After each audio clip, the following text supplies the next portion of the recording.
White Center is really hurting after this fire devastated the lumber yard, because not only did this fire impact this bar right here, but several other businesses in the strip mall next to the lumber yard. In fact, if you take a look next door at Rat City Tattoo, you can really get an idea of the destruction this fire has left behind. Now, I've been speaking to some of the locals here. You can tell that this is a very close-knit community, so the idea that this kind of destruction could be intentional has really shaken the community.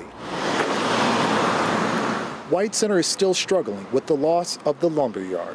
I was standing behind the bar working, and one of my customers had just closed out. She got to our door, and then she turned around and yelled, "Oh my God, the building across the street is on fire." And at that point, the fire was kind of centralized to what seemed like the back area of lumberyard, and a legitimate fire, but not like insane. And then all of a sudden some giant explosions went off, and the fire was 10 times larger immediately.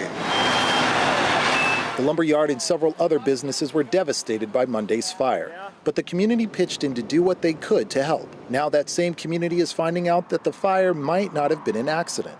King County sheriffs have found new evidence that's caused them to reclassify the fire as arson, making this tragic situation that much worse. It makes me even more sick to my stomach about this whole thing, because, I mean, a lumberyard it's more than just a bar.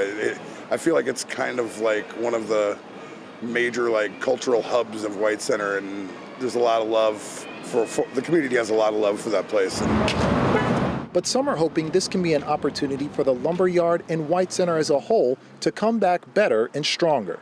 Well, I'm actually hoping it turns into a nicer street after this when the insurance kicks in. So I'm kind of looking forward to hopefully better buildings, a better infrastructure for people and stuff, and nicer buildings. Now, the King County Sheriff's Office is calling on anyone with any information at all to reach out to them as soon as possible at 206-263-2070 in order to help them find the person or people responsible for this tragedy. From White Center, Lionel Donovan, King 5 News.